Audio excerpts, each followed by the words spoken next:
Bom dia, boa tarde, boa noite, você da Nação Rubro-Negra que me acompanha aqui mais uma vez no canal. Mengão, malvadão, acima de tudo.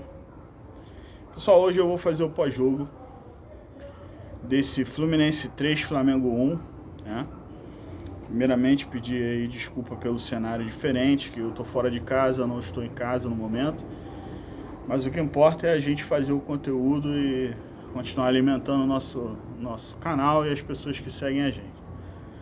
Mas antes eu gostaria de pedir a você que está assistindo esse vídeo para curtir o vídeo, se inscrever no canal, compartilhar, deixar o seu like, para a gente continuar aqui trazendo material diversificado para a Nação Rubro-Negra.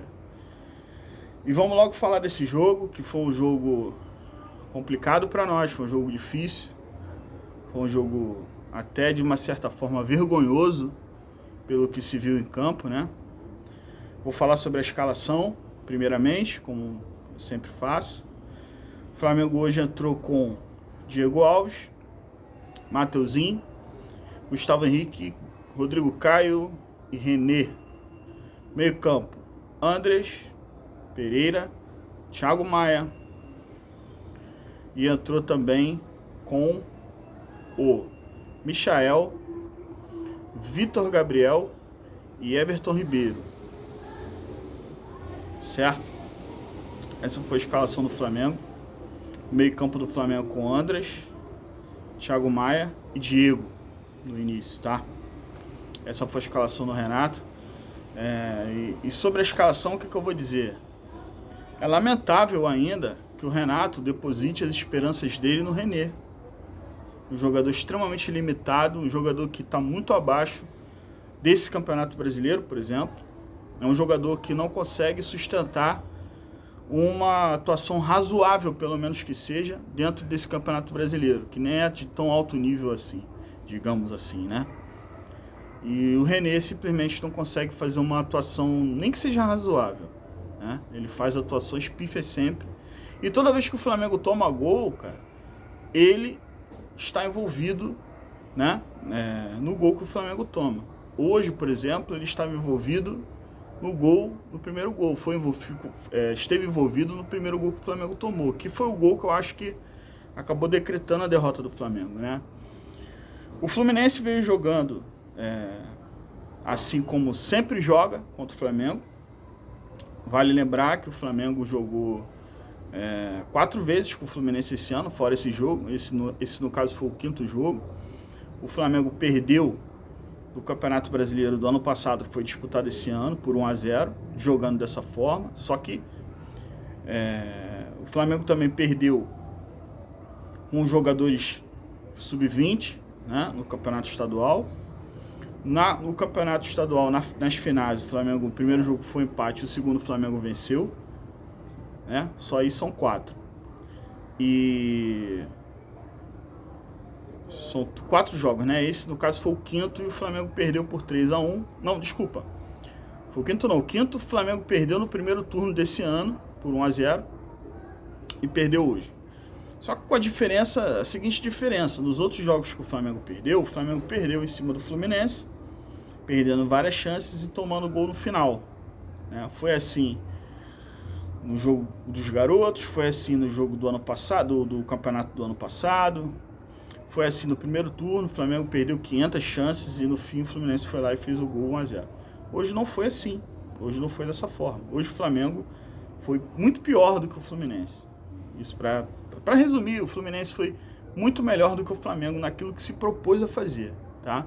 O que o Fluminense fez? O Fluminense, sabendo que o Flamengo tem dificuldade para furar defesas que marcam forte, e isso já vem falando há muito tempo aqui no canal, o Flamengo não consegue furar defesas que marcam forte, né? Isso não é só esse time não, 2 não. O time titular também vem tendo dificuldade de furar defesas que marcam forte. O Fluminense marcou forte, em alguns momentos até de maneira violenta, tá? E com isso, conseguia matar a jogada do Flamengo com muita aplicação, com muita garra, né? E o Flamengo simplesmente se entregou. Se entregava nas jogadas, aceitava a marcação do Fluminense, não tinha infiltração, não tinha jogadas de toque, não tinha cruzamento. Nem cruzamento, que é uma coisa que eu não gosto que o Flamengo faça sempre. Cruzamento, bolinha, cruzando bolinha para a área. Nem isso o Flamengo teve, galera. O Flamengo não existiu praticamente no jogo.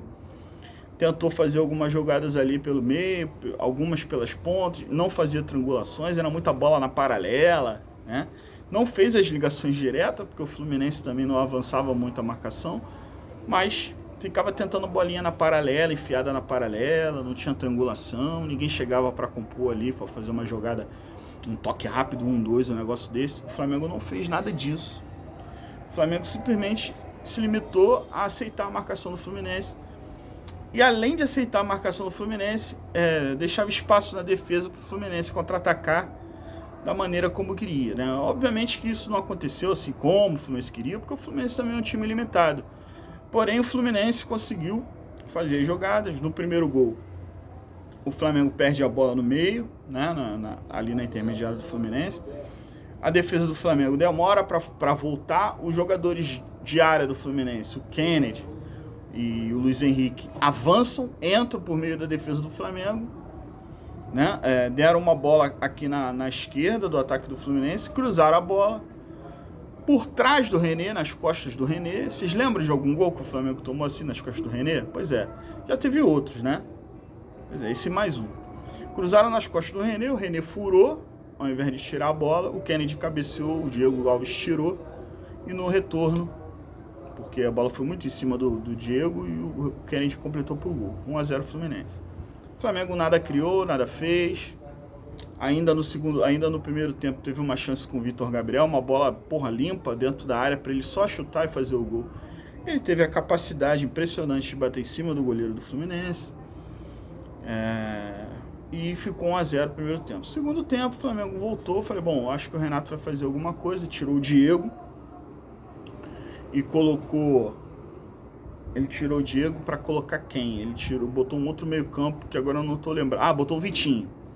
Ele botou o Vitinho e logo no primeiro minuto de jogo, acho que em 2 minutos de jogo do segundo tempo, o Vitinho já tinha feito uma jogada pela ponta, cruzou para dentro da área. Mas como o Fluminense congestionava muito aquela área do campo, o Flamengo não conseguia pegar a bola para fazer algumas jogadas. A bola às vezes sobrava para o Michael, que tentava fazer jogadas de drible, mas como o Fluminense marcava forte, marcava bem, não surtia efeito. E outra coisa, o Michael sozinho, gente, não vai resolver nada. Ele precisa de suporte, ele precisa de alguém para chegar ali para tabelar, para dar a bola para ele, para dar uma bola em profundidade para ele entrar dentro, de repente, num contra-ataque. E hoje não era dia de contra-ataque, hoje era dia do Flamengo furar, ter repertório de ataque para conseguir furar a defesa do Fluminense. O Flamengo não fez isso, pessoal. O Flamengo passou longe disso. O Flamengo não tinha condições nenhuma, absolutamente nenhuma, de fazer jogadas ali para furar a defesa do Fluminense. Certo? O jogo foi passando, o Flamengo foi querendo propor jogo, mas totalmente estéreo. Propôs jogo, mas sabe como é estéreo? O cara propõe jogo, mas não tem jogada. É o Flamengo. Já de alguns jogos. Desde o segundo tempo do jogo contra o Juventude, o Flamengo é um time que propõe, mas é estéreo. Não faz jogadas. Não tem jogadas efetivas. Foi isso que aconteceu durante o segundo tempo. O tempo foi passando, até que o Fluminense fez uma jogada parecida com a do primeiro gol. Só que agora, o Luiz Henrique deu amplitude, o Flamengo só com a bola, perdeu a bola na intermediária do Fluminense. O Luiz Henrique abriu na amplitude, certo? Eram 2 jogadores que abriam na amplitude do campo do Flamengo, para poder abrir a defesa do Flamengo. O Crente vinha pelo meio, o Luiz Henrique passou pelo lateral, que era o René. Obviamente o René, passar por ele é fácil. E deu uma bola meio que no ponto futuro da defesa do Flamengo. O Gustavo Henrique falhou, porque era para ele ter saído antes para deixar o Kennedy em impedimento, mas ele ficou moscando e deu condição para o atacante tricolor, que fez o gol. Maravilha. O Fluminense merecia o resultado, estava tudo certo, jogando muito melhor ao que se propôs no jogo. Se propôs a marcar dessa forma, a sair dessa forma, e conseguiu. Então o Fluminense merecia os 2-0. O jogo foi passando, logo depois do gol do Fluminense, o Flamengo conseguiu fazer um gol lá numa jogada lotérica lá, que espirrou no René e a bola entrou. O Flamengo ainda esboçou algumas coisas, mas aí o Marcão fez a substituição. Ele botou o Abel Hernandes e botou um outro menino lá, que agora eu esqueci o nome. Um garoto do Fluminense lá, que eu não conheço direito. Ele botou esses dois jogadores, já tinha colocado o Martinelli para fazer uma composição melhor ali no meio campo, e botou o Abel Hernandes. Ok, o jogo transcorreu, até que lançaram uma bola para o Abel Hernandes, o Gustavo Henrique estava no lance, era só ele cercar e dar o bote certo no Abel Hernandes, mas não, o Gustavo Henrique não fez isso. Ele perdeu a bola para o Abel Hernandes na dividida. O Abel Hernandes recuperou a bola da dividida e bateu no canto do Diego Alves. 3-1 Fluminense, merecidíssimo. Fluminense está de parabéns, jogou muito bem ao que se propôs fazer dentro de campo, tá? Jogou muito melhor o Fluminense, foi muito mais time, jogou com garra, com raça, marcou o Flamengo, deu porrada quando tinha que dar. Veja bem, deu porrada, mas não foi violento, tá? Não estou dizendo que o time do Fluminense foi desleal. Apenas marcou forte, né? Marcou forte e em alguns momentos deu porrada para poder parar as jogadas e tal. Eu acho que um time que se joga da maneira que o Fluminense propôs a jogar tem que fazer isso em alguns momentos. E fez. E o Flamengo totalmente entregue em campo. O time parece que não estava em rotação diferente, estava assim, sabe, quando o time tenta correr, mas não consegue? O Flamengo está assim, o Flamengo está parecendo que está fisicamente muito abaixo do que se espera, né? E do jogo, eu só gostaria de falar isso, tá? Só isso, porque eu acho que não tem mais nada relevante do jogo. Agora eu gostaria de falar outra situação, que eu acho que é mais importante do que aconteceu no jogo. Eu acho que ficou muito claro para os torcedores do Flamengo que o Renato Gaúcho não tem condições de ser treinador do Flamengo na temporada 2022. Por quê? Porque se o Flamengo está assim, tão abaixo fisicamente dos outros, mesmo que tenha, como é que eu vou dizer, maratona de jogos, seleção e tal, o time não pode estar tão abaixo fisicamente assim do que está. Isso para mim é falha da comissão técnica do Renato. Ele não tem um preparador físico? Pois é. E aí, por que o time tá morto? Porque o time não consegue correr. Parece que tá cagado, todo mundo cagado, andando no campo. Ao invés de correr como um jogador tem que correr. Isso tem que ser cobrado do Renato. Entendeu? A gota d'água pra mim foi hoje, a torcida do Fluminense, gritando o nome do Renato. Foi a gota d'água. Só ali a gente já viu que não dá para o Renato. O que tem que ser feito no Flamengo é o que não foi feito em 2020 e o que não foi feito em 2021. Um planejamento. É mapear um treinador que se enquadre dentro da filosofia de jogo do Flamengo, né? Que é toque para frente, jogadas de tabela, são jogadores passando entre linhas, jogadores que marcam em cima, né? Chamar um treinador que tenha essa filosofia e de preferência que seja um treinador estrangeiro, porque eu não vejo um treinador hoje brasileiro que consiga fazer isso de maneira com excelência, tá? Então tem que ser um árbitro estrangeiro, mapeado lá fora, que se traga o cara, igual fez com o JJ, traz com todo mundo, traz com comissão grande, com 6 auxiliares, um para ser médico, outro para ser fisiologista, outro para ser preparador, 3 preparador, 2, sei lá, um de goleiro, não importa, traz o cara com tudo, certo? Mas que seja um treinador com moral, e não Zé Ninguém como foi o Domi, e não como o Rogério Ceni, que é um cara que não tem tanta bagagem assim como treinador, acabou não dando certo. E o Renato, cara, o Renato não tá mostrando que não tem condições de levar um elenco como o do Flamengo. Esse é o primeiro ponto. Então, primeira coisa, planejamento para 2022 tem que começar agora, nesse exato momento, tá? É procurar mapear no mercado um treinador para 2022. O Renato não vai poder reclamar, porque o contrato dele é até o fim do ano, então o Flamengo pode sim mapear um treinador do estrangeiro para assumir o Flamengo em 2022. Se o contrato dele é até o fim do ano, então não pode ter mimimi, não pode ter birra, certo? Traz o treinador e põe, porque o Flamengo não pode mais, cara, pelo que o Flamengo investe, o Flamengo não pode mais ficar nas mãos de treinadores incompetentes. Eu acho que o Renato, ele tem qualidades, ele não é de todo ruim, não é uma merda, não é isso que eu tô dizendo. Mas ele não tem ainda know-how e nem capacidade para levar um elenco como o do Flamengo. Tá mostrando isso aí, a gota d'água foi a torcida do Fluminense gritar Renato Gaúcho. Por quê? Porque a torcida do Fluminense sabe que quem colocou aquele time em campo, o Vitor Gabriel, né? Com o René. O Gustavo Henrique eu nem vou falar, cara, porque, veja bem, o Gustavo Henrique é um jogador que hoje foi muito mal, mas ele tem cumprido o papel dele nos outros jogos que ele vem jogando. Então, assim, eu acho que crucificar o cara por causa daquele lance do Abel Hernandes, porque ele deixou o Kennedy ali em posição, eu acho que é exagero, certo? Mas René, Vitor Gabriel no ataque, para depender desse cara para fazer gol. Sendo que ele tinha o Vitinho, ele poderia até colocar o Vitinho no ataque, no lugar do Vitor Gabriel, sem colocar o Vitor Gabriel.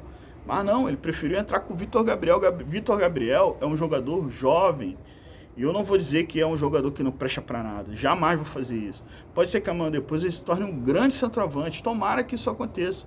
Mas ele é um jogador que não tem know-how, não tem capacidade para jogar no elenco atual do Flamengo. Ainda, ele é um garoto, tem que esperar. Tá verde. Não tem como. Ele poderia ter entrado com o Vitinho. Vou largar o Vitinho como centroavante. Ó, Vitinho, você não tá rendendo na ponta, você não rende mesmo, então fica lá, vê se você, como centroavante, você consegue render alguma coisa. Nem isso o Renato teve capacidade de fazer, gente. O Diego foi muito mal. Tomou cartão amarelo logo no início do jogo, com 7 minutos. Foi substituído no intervalo, não jogou nada. Andrés Pereira ainda tentando algumas coisas, umas bolinhas ali, mas perdido também. O Flamengo parece que não tem pegada mais no meio campo. Não existe mais aquela pegada do time, sabe? Perdeu a bola, vamos procurar recuperar. Não, o adversário toma a bola e fica com o espaço que o Flamengo deixa para contra-atacar. O que eu tenho a dizer é isso. O Fluminense foi muito melhor. Eu acho que tem que dar os parabéns ao Fluminense, que jogou muito melhor ao que se propôs fazer. E eu vou ficar também de olho nos jogos do Fluminense, porque eu acho que se o Fluminense jogar assim contra os outros times, né? Principalmente se ele ainda for pegar o Atlético Mineiro, se ele jogar assim contra o Atlético Mineiro, ele não vai perder para o Atlético Mineiro e vai, de repente, poder ajudar a gente. Mas eu, particularmente, acho que esse brasileiro já era. O Flamengo não tem mais condições de ganhar. Hoje foi a gota d'água, acho que a gente precisa focar nas competições que a gente ainda tem para jogar. Ver se o Renato vai conseguir ganhar alguma dessas competições. E no final do ano, Renato, obrigado pelos serviços prestados. Valeu, você foi campeão aí, alguma coisa, tomara que seja. E trocar. O torcedor tricolor é o seguinte, o torcedor mirim do Fluminense, seja Fluminense. Amanhã, quando você tiver daqui a 20 anos, quando você for adulto, você diz, olha, eu me tornei tricolor porque o Fluminense ganhou do Flamengo com 4 titulares em 2021. Seja torcedor do Fluminense, certo? E tem orgulho de ser fluminense por causa desse jogo de hoje, certo? É isso aí. Era isso que eu queria dizer sobre o jogo, sobre o Renato e sobre o Flamengo. E vamos torcer para o Flamengo voltar às suas, como é que eu vou dizer assim, a sua senda de vitória, para a gente poder chegar bem nas competições que a gente ainda disputa. E, cara, vamos torcer pro Flamengo voltar a jogar pelo menos 50% do futebol que a gente já viu esse time jogar. Sobre as contusões, galera, hoje eu acho que não tem desculpa. Dependente das contusões, vamos torcer para os jogadores voltarem. Agora, não pensem que o Bruno Henrique vai voltar voando, não vai. Ele tá parado um tempo, ele não vai voltar voando. Muito menos o Gabigol, que já estava em marcha lenta desde quando voltou da seleção. Principalmente o Arrascaeta. Quando voltar, vai demorar ainda a entrar. Então a gente pode ver ainda um Flamengo muito pior do que a gente viu hoje. Infelizmente, essa é a realidade do Flamengo hoje. Vamos torcer para dar tudo o contrário, para errar tudo, tá? Vamos torcer para isso. Eu vou ter uma grande satisfação de vir aqui no próximo vídeo dizer que eu estava enganado, que o Flamengo agora voltou a jogar e que a gente vai ser campeão. Tomara que isso aconteça, tá? Obrigado por você ficar aqui até o final do vídeo. Até o próximo jogo, até o próximo vídeo e saudações rubro-negras.